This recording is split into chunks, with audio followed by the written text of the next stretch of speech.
It's funny what you'll say yes to when the rent is 3 weeks late and your last client, a wannabe rapper who wanted me to make his vocals sound less like a dying seal, disputed the charge on PayPal. So, when the email landed in my inbox, I didn't ask many questions. The sender was anonymous, routed through a dozen proxy servers. The subject line was just, audio restoration contract. The body of the message was brief. A private collector had acquired a set __ of damaged analog media. They required discrete recovery and digitization. The pay was 5 figures. 5 figures, for what sounded like cleaning up some old, moldy tapes. I replied, I'm interested. 2 hours later, a courier dropped a package at my apartment. No return address. Just a heavy, weather-sealed Pelican case.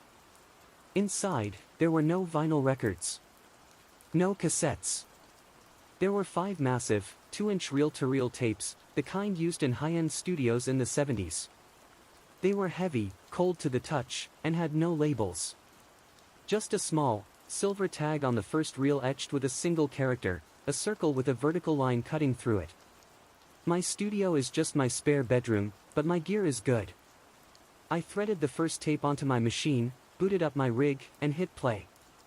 Nothing. Not silence. The opposite of silence. It was the loudest, most chaotic static I'd ever heard. It wasn't just white noise, it was a physical force. My monitors rattled, and the needles on my analog meter slammed into the red so hard I thought they'd break. I ripped my headphones off, my ears ringing.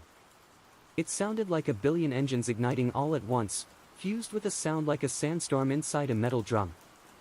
I lowered the gain to almost 0 and put the headphones back on, cautiously.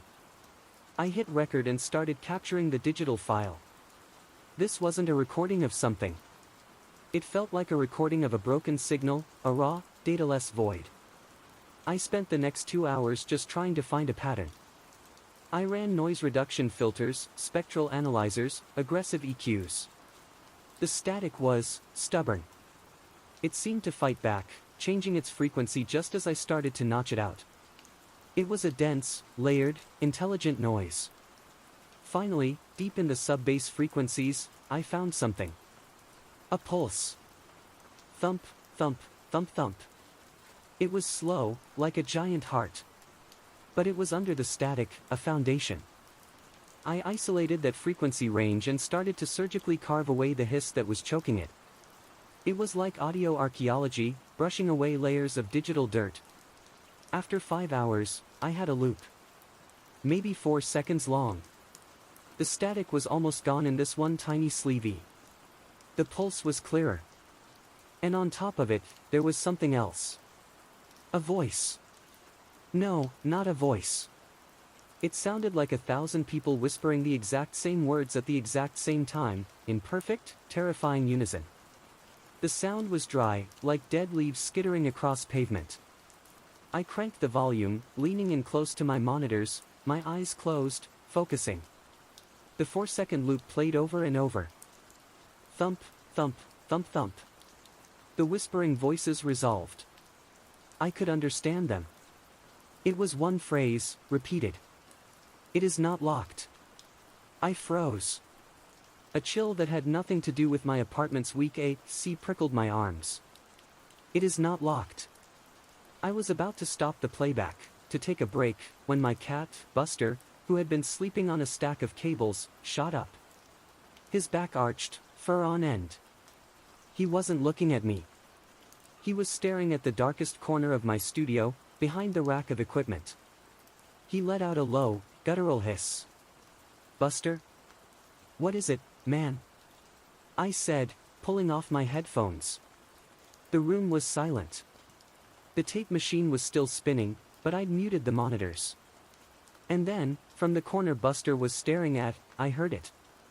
A faint whisper, with no electronic source. It wasn't the recording. It was in the room with me. It was 1,000 dry, crackling voices, and they didn't repeat the loop. They said something new. We were just waiting for you to listen. My breath caught in my throat. I slammed the stop button on the tape deck. The heavy reels slowed to a halt. The oppressive, dead silence of my studio rushed back in, but it felt different now. Heavier. Thicker. Buster was still rigid, his head cocked, ears twitching at something in the room I couldn't hear or see. "Who's there?"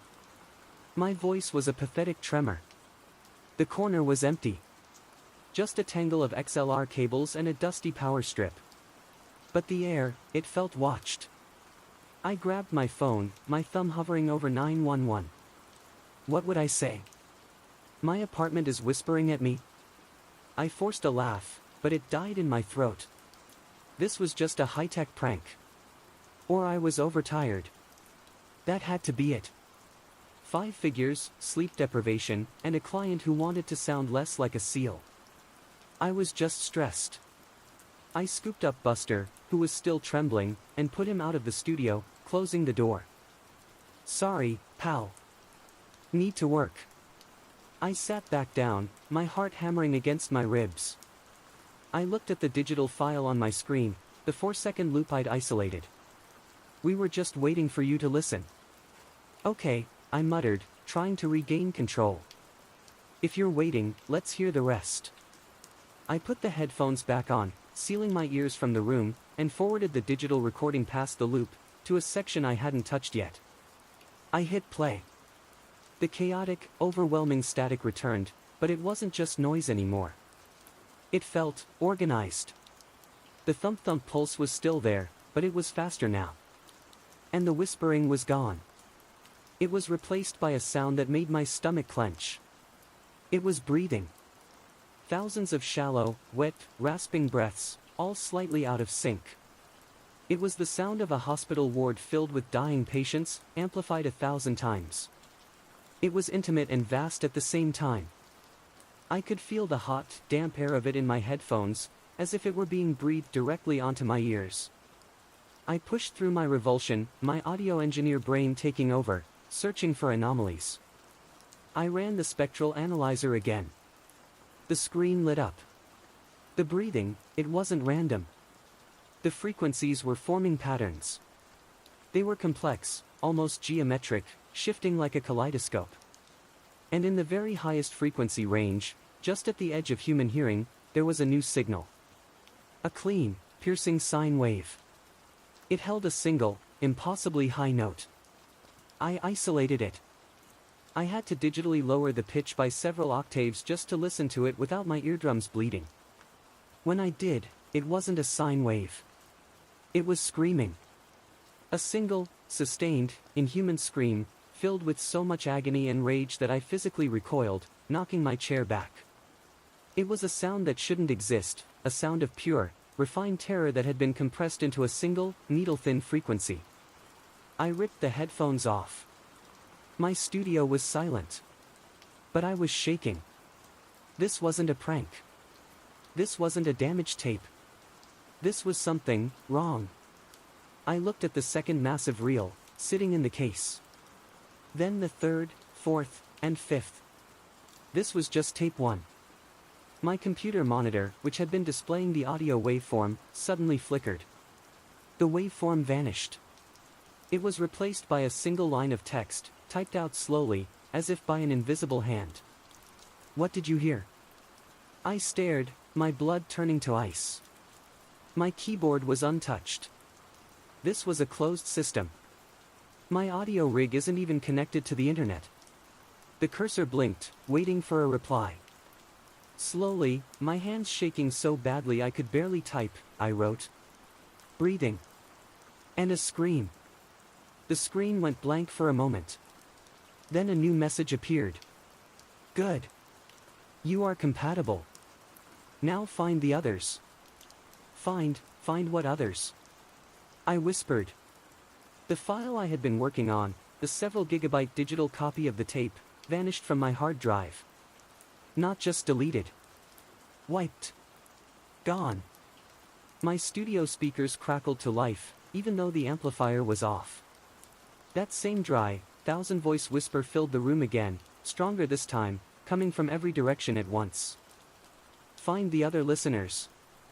We are bound by the signal. You are the 5th. Find the other 4. I don't understand. I yelled at the empty room.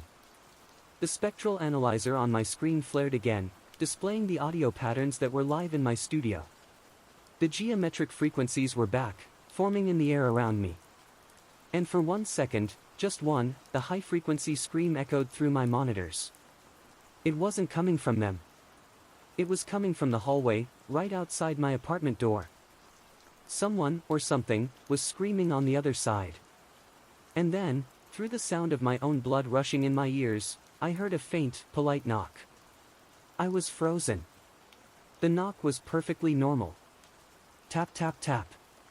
The kind of knock a neighbor gives when they need to borrow sugar. But it came immediately after a sound that clawed its way out of a nightmare, that high-frequency, compressed agony. Tap tap tap. Louder this time. Insistent. My studio felt like a vacuum. The whispers were gone, the screen was blank. The only sound was my own breathing and the knocking.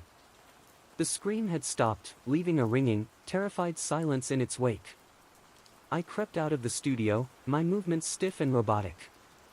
I tiptoed across the living room, my eyes locked on the front door. The peephole. I just needed to look. I pressed my eye against the cold metal. The hallway was empty.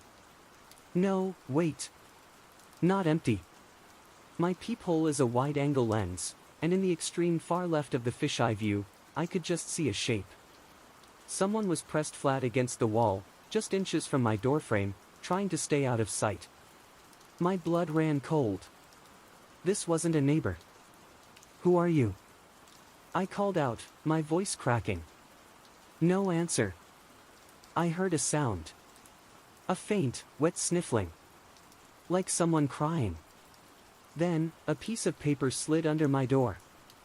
I stumbled back, startled. It was a single sheet of cheap, lined notebook paper, folded once. My hands trembled as I picked it up. I unfolded it. Written in a frantic, spidery script were 3 words. It's in me. A woman's sob echoed from the hallway, muffled but clear. Please. I heard it. I heard the scream. It led me here. Find the other listeners. You are the 5th. This was one of them. She wasn't the threat. She was fleeing the threat. I fumbled with the deadbolt and chain. It felt like the stupidest, most dangerous thing I had ever done. I opened the door a crack. She was small, probably in her late 20s, wearing a soaking wet hoodie and yoga pants. Her face was pale, streaked with tears and mascara. She wasn't looking at me. Her eyes were wide, staring at something over my shoulder, back towards my studio. You're the audio guy, she whispered. Her voice was raw, as if she'd been screaming for hours. You're the one who turned it on. What? How did you find me? I didn't, she gasped, clutching her stomach. It pulled me. The sound. It's like a hook in my brain. She looked down at her hands, which were clenched so tight her knuckles were white. I work at the radio archive. Downtown. A man, a courier, he dropped off a box this morning. Just one tape. He said to digitize it.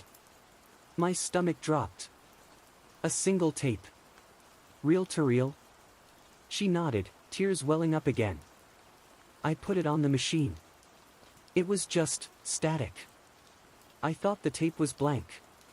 But when I put the headphones on, oh God, You heard it, I finished. The breathing. The scream. I can't get it out, she cried, her voice rising to a frantic pitch. It's still in my head.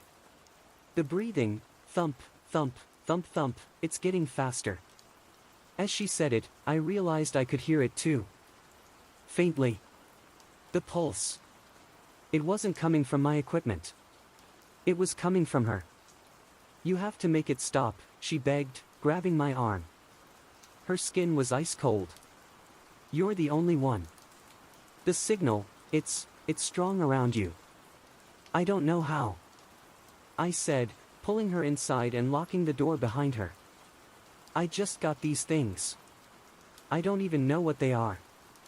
They're recordings of it," she said, her eyes unfocused. "But they're also antennas. They don't just play back. They receive." Before I could ask what it was, every light in my apartment flickered. They didn't just flicker. They dimmed and brightened in a slow, steady rhythm. Thump, thump, thump, thump. The pulse. The lights were sinking to the pulse. The woman, I didn't even know her name, let out a choked sob and pointed, her finger trembling, at my studio door. "It's not just in my head anymore," she whispered, her face a mask of pure terror. "You didn't just isolate the signal. You boosted it." I turned.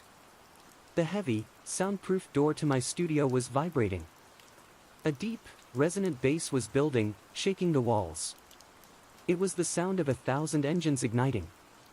The original, chaotic, overwhelming static from the first tape was pouring out from under the door. I hadn't left the machine running. I had stopped it. "It's playing by itself," I whispered. "It's not playing," the woman said, sinking to the floor. "It's awake. And it knows we're here." The sound from the studio wasn't just a sound, it was a physical pressure. It felt like my apartment was at the bottom of the ocean. The vibrating door was the only thing holding back an ocean of noise. "We have to get out," I yelled, grabbing the woman's arm. "It won't let us," she screamed back, clutching her head. "It's everywhere now. It's not just in the tape, it's in the air." And then, as suddenly as it began, the overwhelming static from the studio stopped. The silence was deafening, absolute. The pulsing lights in the living room ceased their rhythm and returned to a normal, steady glow. Even the vibration in the door, gone. I held my breath. The woman, I still didn't know her name, was on the floor, curled into a ball, whimpering. "It's gone," I whispered, though I didn't believe it. "No," she breathed, her voice choked with terror. "It's not gone. It's listening." I strained my ears. The apartment was quiet. Too quiet. No cars from the street below. No hum from the refrigerator. It was a dead, flat, anechoic silence. Then, from the studio, I heard a new sound. A faint, wet scratching. It was the sound of a fingernail being dragged, slowly, down the inside of the wooden door. My blood turned to ice. There was no one in there. "What is that?" I whispered. The woman, Sarah, her name tag read, "I just noticed it, Sarah, Municipal Archives," looked up, her face paper white. It's learning. It's feeling its new space. Your room." The scratching stopped. And then, my own voice echoed from the studio speakers. "Buster? What is it, man?" It was a perfect, crystal clear recording of what I'd said not 10 minutes ago. Then, her voice, from the hallway, "Please." I heard it. It led me here. My voice again, "I don't even know what they are." It's sampling us," I stammered, my audio engineer brain trying to process the impossible. "It's replaying our conversation." "It's not replaying," Sarah whispered, her eyes wide with a terrible understanding. "It's learning. It's tasting our words." As she said it, the pulse began again. Thump, thump, thump, thump. It wasn't coming from the studio. It was coming from the living room. I turned. The heavy, sealed Pelican case was still on my coffee table, right where the courier had left it. The pulse was coming from inside. I moved toward it, as if in a trance. "Don't," Sarah warned. "Don't get near it." I ignored her. I had to see. The case was cold to the touch, but it was vibrating, the latches rattling in time with the slow, massive heartbeat. Thump, thump. I placed my hand on the lid. The vibration wasn't just a sound, it was a living, organic throb that pulsed up my arm. And then, a new voice spoke. It wasn't in the room. It wasn't in my ears. It was inside my head. That same dry, composite whisper of 1,000 voices. The first reel was for the gate. I looked at Sarah. She was staring at the case, her hand over her mouth. She'd heard it too. The second is for the Archivist. Sarah let out a small, choked sob. The third is for the Architect. The fourth is for the Silent One. The fifth. The voice paused, as if considering. Is for the vessel. I'm the Archivist, Sarah stammered. And I'm the gate, I realized, my stomach clenching. I opened the door. Click. Click. Click. Click. The 4 heavy latches on the Pelican case snapped open, one after another, all by themselves. A gust of freezing, static-charged air, smelling of ozone and dead metal, hissed from the opening. The lid didn't fly open. It lifted, slowly, as if by an invisible hand. The remaining 4 tapes were inside. They were no longer inert. The silver, etched symbols on them, a spiral, a set of parallel lines, a blank circle, were glowing with a faint, sickly green light. And the reels, all 4 of them, were spinning. Slowly, silently, in perfect, impossible unison. The 4 tapes spun in their case, silent assassins. The faint, oily green light they cast pulsed with the thump of the heartbeat, bathing my living room in a nauseating rhythm. The smell of ozone was thick, sharp in my nostrils, making my eyes water. It named us, Sarah stammered, backing away until she hit the wall. Like a shopping list. The gate. The Archivist, I said, my mind racing. The Architect. The Silent One. The vessel. I looked at the 3 remaining tapes. So, where are they? Here. The voice in my head was no longer a whisper. It was a clear, cold, singular thought, delivered with the force of a hammer. As it spoke, the tape marked with the spiral, the Architect, began to spin faster. It didn't emit a scream or static. It released a new sound. A low, resonant, constructive hum. It was the most complex audio signal I had ever encountered, a chord made of 1,000 different frequencies, all layered with mathematical precision. It sounded like an orchestra of tuning forks, all resonating at different, discordant pitches that somehow resolved into a perfect, terrible harmony. My electronics went insane. My TV snapped on, the screen filled with static. But it wasn't the random snow of a dead channel. The black and white dots were moving, coalescing. They swirled like iron filings drawn by a magnet, forming sharp, geometric lines, intricate angles, and impossible, Escher-like shapes. The patterns, I breathed, recognizing them. They're the frequencies from the analyzer. The ones the breathing was making. It's a blueprint, Sarah whispered, her eyes fixed on the screen. It's building something. He is building the bridge, the voice in our heads confirmed, calm and proprietary. From our space to yours.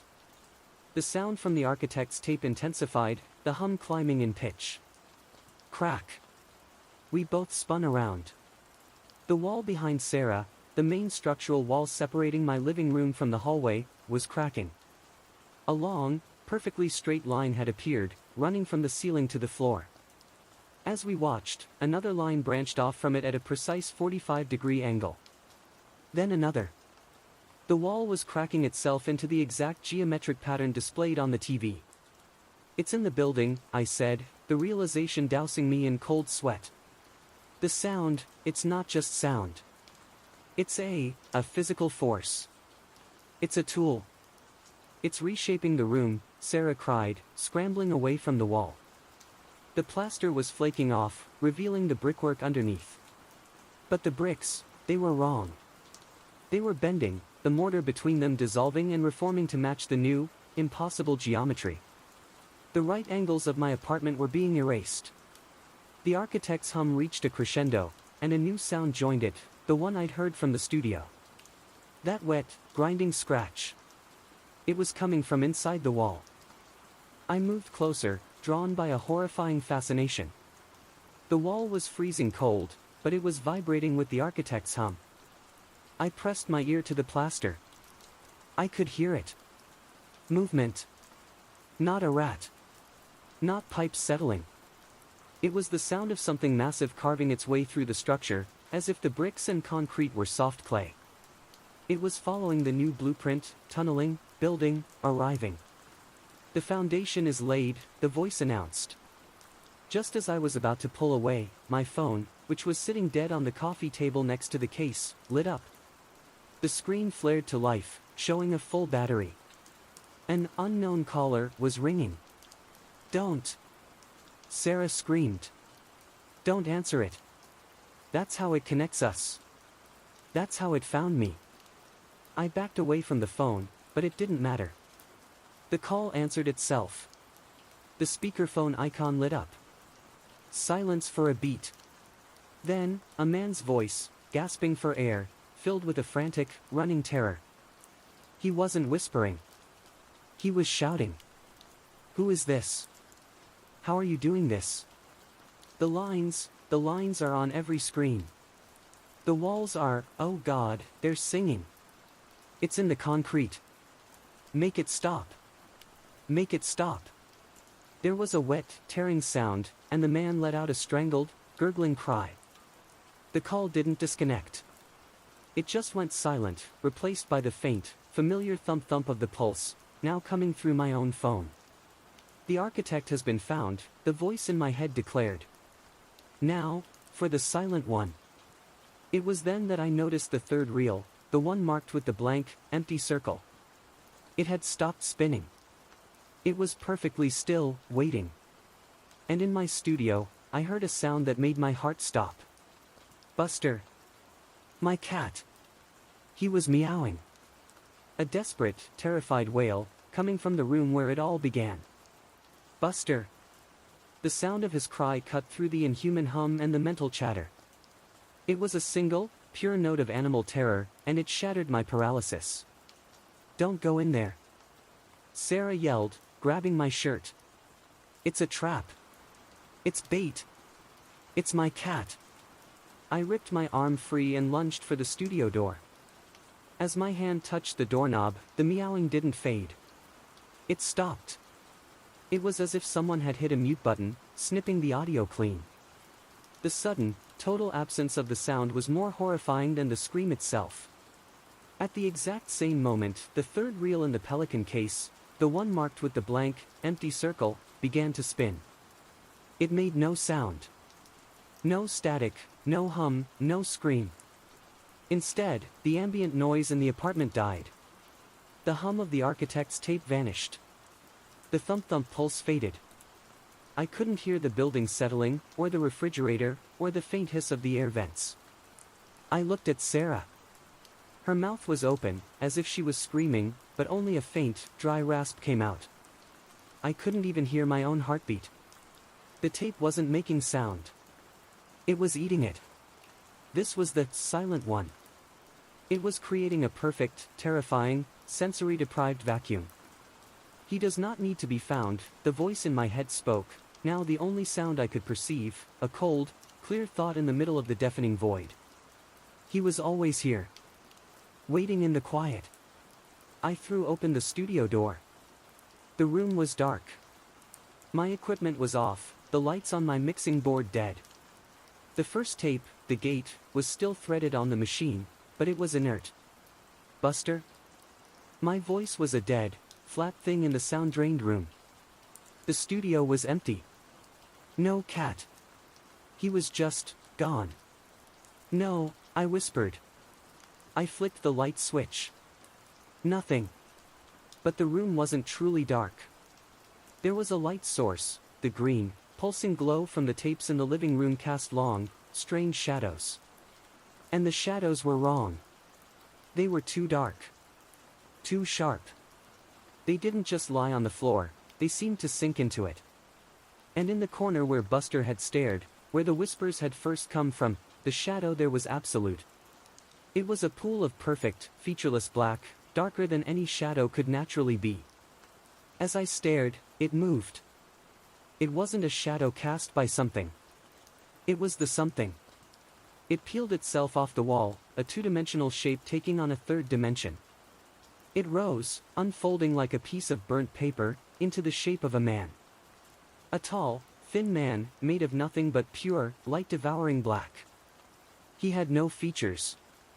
No eyes, no mouth. Just a silhouette, a void, a hole in the world. This was the Silent One. It stood in the doorway of my studio, regarding us. It made no sound. It didn't breathe. It didn't have a heartbeat. It was the physical embodiment of the silence it commanded. It took a step into the living room. Its foot made no sound on the hardwood floor. What did you do to my cat? I demanded, though the words felt thick and useless in my mouth. The creature didn't respond. It simply raised an arm, a long, stick-thin limb of pure absence. It pointed, not at me, but at Sarah, who was pressed against the cracking, geometrically scarred wall. She is not silent, the voice in my head explained, with a cold, detached curiosity. She is an archivist. She holds the records. She holds the memories. The Silent One began to glide towards her. No! I yelled, and I grabbed the heaviest thing I could find, my studio's fire extinguisher. I sprayed it. A cloud of white foam erupted, and passed right through the creature, hitting the wall behind it. The Silent One didn't even pause. Sarah, her voice just a strangled gasp in the crushing silence, looked at the thing. You can't, she breathed. You can't have them. He does not take, the voice corrected. He erases. The creature was 3 feet from her. It reached out its hand. As its featureless, void-like fingers got close to her head, Sarah's face went blank. Her eyes lost their focus. The terror vanished, replaced by a smooth, empty, doll-like passivity. Sarah? I whispered. She turned her head and looked at me, but it wasn't her looking. There was no recognition. No fear. No anything. Who are you? She asked, her voice flat, devoid of all emotion, all memory. Where am I? The Silent One had erased her. Part 7, the vessel is prepared. What did you do to her? My voice was a useless, choked thing in the all-consuming silence. What did you do? Rage, pure and blinding, eclipsed my fear. I grabbed the fire extinguisher again, not to spray, but to swing. I brought it down with all my strength, aiming for the center of the Silent One's head. It passed through the void as if through smoke. There was no impact, no resistance. My swing was so unbalanced I stumbled and crashed to the floor, the heavy canister clattering uselessly against the hardwood. And I heard nothing. No clang, no thud. Just the dead, flat impact, the sound stolen from the air before it could reach my ears. The Silent One turned its featureless head toward me, a slow, deliberate motion.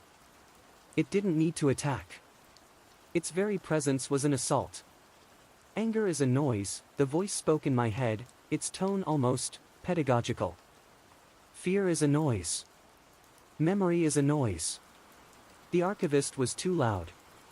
The Silent One cleans the slate. It glided past me, its work on Sarah finished, and moved back toward the studio. It didn't walk into the shadow in the corner. It merged with it, dissolving back into the two-dimensional darkness it had come from, until it was just a shadow again. A shadow that was too dark. The absolute, crushing silence lifted. Not all at once. It receded, like a tide going out. First, I heard my own ragged breathing, loud as a bellows. Then the hum of my computer fan from the studio. Then, the sound from the walls, the architect's work. A low, resonant singing, as if the concrete and brick had been tuned to a specific, alien frequency. And then, I heard Sarah. She was humming. I scrambled to my feet and turned. She was still standing against the cracked wall, but her head was cocked, as if listening to a distant melody. Her eyes, still blank and empty, were fixed on the open Pelican case. A slow, simple, one-note hum, completely devoid of emotion, came from her throat. Sarah? She didn't respond. As if pulled by an invisible string, she began to walk toward the case. She moved with a smooth, unnatural grace, her feet gliding. "The drive is empty," the voice in my head announced, a note of satisfaction in it. "The Archivist is gone. The vessel is prepared." My eyes snapped to the case. The final tape. The fifth one. The one marked with the circle and the line, the same symbol that was on the first tape, the gate. "The vessel," I whispered, the terrible logic falling into place.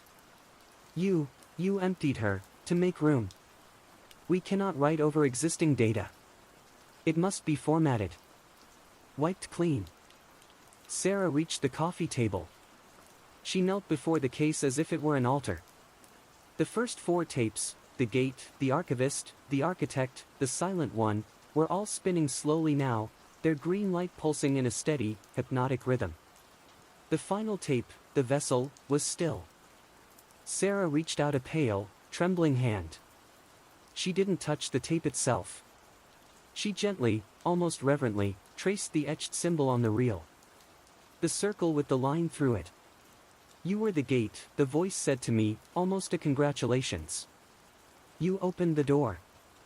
She was the archivist. She held the old, useless knowledge. He was the architect. He built the bridge. He was the silent one. He cleared the room. And this. Sarah's finger completed the symbol. The tape clicked. It wasn't a mechanical sound. It was a sound of connection. The 5th tape began to spin. It released no sound. It didn't absorb sound. It didn't glow. It just spun. I waited for a scream, for the walls to crack further, for the silence to return. Nothing. "What's it doing?" I demanded. For the first time, the voice in my head sounded plural. The 1,000 whispers returned, but they were no longer whispers. They were a chorus, rising in triumph. "It is receiving. The bridge is stable. The vessel is open. We are coming." Sarah, still kneeling, slowly turned her head to look at me. The blankness in her eyes was gone. It was replaced by an ancient, intelligent, crowded blackness. She smiled. A slow, wide smile that didn't touch her empty eyes. And then she spoke. But it was not her voice. It was the sound of 1,000 people speaking in perfect, terrible unison, pouring from her throat. "We are here. And we are so hungry." The voice that came from Sarah's mouth was a physical weight in the room.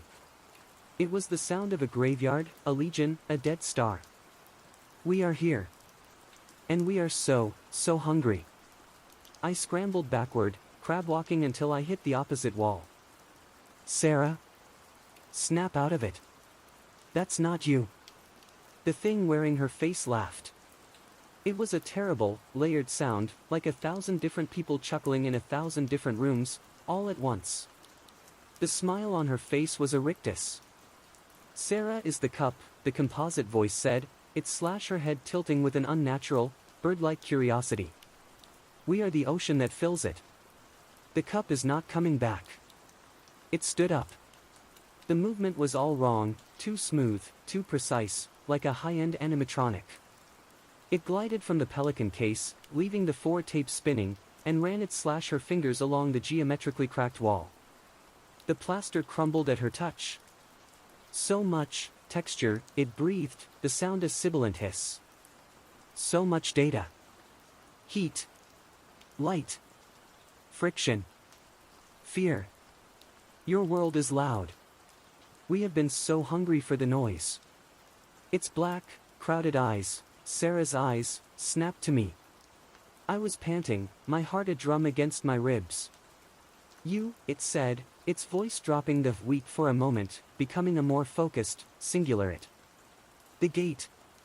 You are the first. Your terror, it's a beautiful, jagged signal. But it's inefficient. What do you want?" I yelled, my voice shaking. "Get out of her. Get out." It laughed again. "We just arrived. the architect builds our new home." It gestured to the groaning, shifting walls. "The silent one keeps it clean." It nodded toward the black, hungry shadow in the studio. "The vessel is filled." It pointed to its own chest. "But the gate, a gate is for two-way traffic. You only know how to listen. You must learn to broadcast." Before I could react, it was past me. It moved with a speed that wasn't human, gliding into my studio. I was frozen, trapped between the horror in the living room and the new one in my sanctuary. It sat in my chair. It looked at my mixing board, my monitors, my rack of preamps and compressors. "Crude," it whispered. "But functional." Her fingers, Sarah's fingers, flew across the console. They weren't fumbling. They knew exactly what they were doing, moving with a speed and precision that would be impossible for any human. Sliders moved, knobs turned, and patch bays were rerouted in a blur of motion. The low, resonant singing from the walls, the architect's hum, suddenly changed. It sharpened, focused, and multiplied. A new, piercing frequency joined it, a note so high and clean it felt like a needle in my brain. It's tuning the building," I whispered, clutching my head. The sound was aligning, the frequencies locking together into a perfect, agonizing chord. "We are tuning the city," it corrected, without looking back. "But we need a stronger signal." It turned its attention to the tape machine, where my tape, the gate, was still threaded. "This," it said, "is how you open a door." It slammed its hand down on the record and play buttons simultaneously, cranking the main monitor volume to maximum. The sound that erupted from my speakers was not a recording. It was a weapon. It was the scream. The high-frequency, compressed, multi-layered scream of pure agony from the first tape. But it wasn't a playback. The entity was generating it, using my equipment as an instrument, pushing the signal into a feedback loop that grew stronger every second. It was the sound of a billion souls in torment, broadcast at 120 decibels. "We have been received," the voice boomed in my head, no longer a whisper, but a stadium-sized announcement that drowned out the scream. "Now. We transmit." My phone on the coffee table lit up. Then my laptop. Then the TV screen, which had been showing the architect's static blueprints. Every screen in my apartment went black. And then, a single, simple message appeared on all of them, in clean, white text. "We are here. Can you hear us?" The scream from my monitors was an SOS, a plague, a siren's call. The entity was using my studio, my signal chain, as a broadcast antenna, pushing the sound, the data, out into the city's broadcast waves, into the Wi-Fi, into the cell networks. I looked at the TV. The message changed. "Open the gate. We are waiting." A new sound joined the chaos. From outside my apartment. From the street, 10 stories below. Car alarms. Dozens of them, all wailing. But they weren't wailing randomly. They were pulsing in time with the heartbeat. Thump, thump, thump, thump. The broadcast was working. I was on the floor, hands clamped over my ears, but it did nothing. The scream wasn't just in the air, it was in my bones, in my teeth. It was an invasive, structural sound. And under it, the thump-thump of the city's car alarms, a massive, unholy rhythm section. The thing in Sarah's body, the vessel, was at my mixing desk, lost in a creative rapture. It wasn't just playing the scream, it was mixing it. Its fingers flew, adding the architect's resonant hum, panning the wet breathing from left to right, twisting the EQ on the pulse until it was a physical punch to the chest. It was creating a symphony of madness, and my studio was its orchestra. "Stop it!" I screamed, but the sound was stolen from my lips, lost in the overwhelming broadcast. My phone, lying on the floor a few feet away, buzzed violently. It lit up. A text message. Then another. And another. A flood of them, all from unknown number. Loud. "We hear it. Who is this? The walls are moving. I see the lines from the TV. Make it stop, make it louder. I can almost see." My blood froze. I looked at the TV screen. The message opened the gate. "We are waiting" was gone.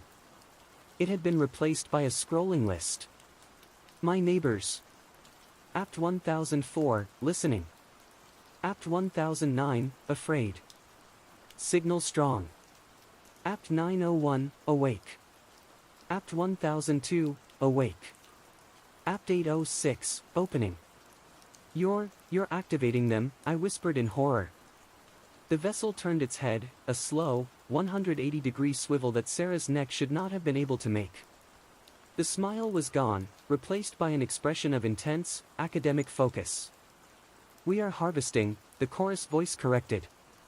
So many signals in one structure. So many empty cups, all in one place. Your building is a feast. And you, gate, you have gathered them for us. From the hallway, outside my apartment door, the broadcast was answered. A human scream. A real one. A woman. It was followed by a crash, the sound of splintering wood, as if a door had been broken down. Then more shouting. A man's voice, not speaking, just a repetitive, guttural barking. The building was waking up, and it was waking up wrong. I knew I had to stop it. I couldn't let this signal, this virus, get out. I couldn't fight the thing in Sarah's body. I couldn't touch the silent one, still a pool of perfect, patient darkness in the studio corner. But the gear. It was my gear. And all of it, every last preamp, every compressor, the tape machine, the computer, all of it was plugged into one place. My eyes locked on the power conditioner at the bottom of my main studio rack. A single, glowing red switch. The master. The kill switch. I was across the living room. The vessel was at the desk, its back to me, its attention now on the flood of new data appearing on my monitor. The silent one was just a shadow. I had to be fast. I had to be silent. I pushed myself off the floor, my muscles aching from the sound. I took one slow step, then another, my stockinged feet making no noise on the hardwood. The sound was so loud, a sonic wall, that I was invisible within it. I was in the studio doorway. 3 feet from the rack. The vessel was humming along with the broadcast, a sound that made my skin crawl. I lunged. My fingers stretched, reaching for that single, glowing red switch. I never touched it. Something slammed into my chest. Not a fist. It was a block of absolute cold, a void that hit me with the force of a train. I was thrown backward, skidding across the floor and slamming into the coffee table, shattering it. I looked up, gasping. The silent one was no longer in the corner. It was standing over me, a featureless, 3-dimensional hole in the shape of a man. Its arm was extended. It had struck me. I tried to get up, but I couldn't. I looked down at my chest, where it had hit me. There was no bruise. No mark. But I could see, through it. A faint, circular patch of my t-shirt was missing, and the floor behind me was visible through the hole, as if I had been partially erased. The gate must remain open, the voice in my head stated, flat and final. The vessel slowly swiveled in the chair, the broadcast still thundering from the monitors. It looked at me, lying broken on the floor, and then at the silent one standing guard. It smiled. "Do not fight, little rabbit," the chorus of voices cooed from Sarah's lips. "You have done your job. The city is listening. And soon, it will be time to reply." It turned back to the console, and a new light blinked on. The red record light on my microphone input. It wasn't just transmitting. It was now listening to the chaos it had created. I was paralyzed on the ruined coffee table, the silent one a pillar of nothingness standing over me, a sentinel of the void. The patch on my chest wasn't bleeding, it was just gone. A cold, empty spot that felt like a direct link to the vacuum of space. In the studio, the vessel had its slasher head tilted, a conductor listening to a new symphony.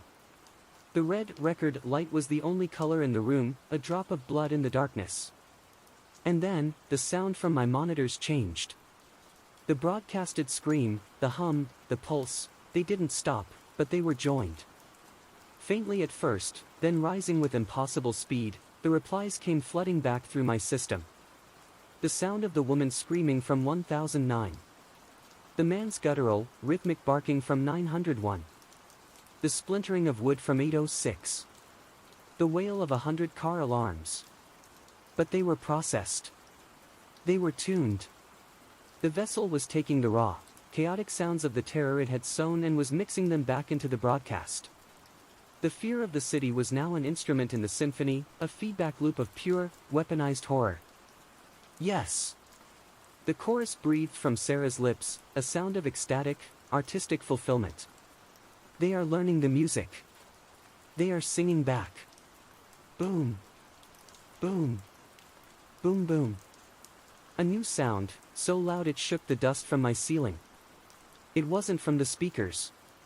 It was from the hallway. Boom. Boom. Boom boom. It was my front door. Something was trying to get in, and it was hitting the door with the force of a battering ram, in perfect time with the pulse. The deadbolt shrieked as the metal frame of the door began to warp. The wood splintered. The silent one turned its featureless head toward the door, not in alarm, but in anticipation. With a final, catastrophic crack, the door was torn from its hinges and thrown into the living room, crashing where I had been standing moments before. Two figures stood in the doorway, silhouetted against the emergency lights of the hallway, which were also pulsing. It was my neighbors. Mr. Henderson from 1009 and a younger man I didn't know from 901. But they were wrong. Henderson, a mild-mannered accountant, was on all fours, but his limbs were rearranged. His joints were bent backward, his neck elongated, his body contorted to match the impossible, geometric patterns on my wall. He scuttled into the room, his head snapping from side to side, his eyes two orbs of solid, reflective black. The younger man was standing, but his jaw was unhinged, hanging open to his sternum. The rhythmic, barking pulse was coming from him, his entire body a resonating, flesh-and-blood subwoofer. They were the first of the harvest. Not possessed, like Sarah. They were rebuilt. They were the architect's new structures. They ignored me. They ignored the silent one. They moved toward the Pelican case, the source of the power, and knelt, a grotesque parody of worship. The vessel stood up from my chair and glided into the living room, its smile radiant, proud. The first of the new choir, it announced. The city is full of them. The architect builds, the silent one clears, the vessel commands. The broadcast is a success. It walked toward me, its black eyes fixed on the circular void in my chest. You got what you wanted, I gasped, trying to drag myself away. It's done. Let her go. Let me go. Go? The chorus laughed, a sound that felt like broken glass in my ears. It knelt in front of me, its face inches from mine. Oh, little gate. You misunderstand. The broadcast is just the invitation. The tapes, they are just the tuning fork. It pointed a finger, not at my head, but at the hole the silent one had made. A gate opens. A vessel is filled. But a confluence, that is where the power truly lies. This was never just a harvest. It is a merger. I don't understand, I whimpered. You are the gate. You are the first signal. You are the one who listened. Its voice became a focused, singular, penetrating thought, the thousand voices becoming one. You are the nexus. The city is replying to you. It plunged its hand into the cold, empty hole in my chest. I felt no pain. I felt everything. It wasn't a hand. It was a cable. A connection. A torrent of data flooded into me. I felt the terror of the woman in 1009, the rhythmic madness of the man in 901. I felt all of them. The entire building. The car alarms on the street. The static on every TV. The fear of a million people just beginning to hear the music. My body arched off the floor. I opened my mouth to scream. The sound that came out was not my own. It was the broadcast. The full, multi-layered, terrifying symphony. The pulse, the hum, the breathing, the screams of the harvested, all of it, erupting from my throat, amplified 1,000 times. I was the antenna. I was the signal. I was the source. The vessel pulled its hand back, its face alight with triumph. The silent one stood guard. The remade neighbors turned to face me. And through the open doorway, I could see them. Dozens more. The residents of my building, their bodies twisted, their eyes black, all moving toward my apartment, drawn to the sound. Drawn to me. It is beautiful, the chorus in Sarah's body whispered, as the sound of my own, inhuman voice tore the sky apart. The city is open. And the gate is finally, truly, singing.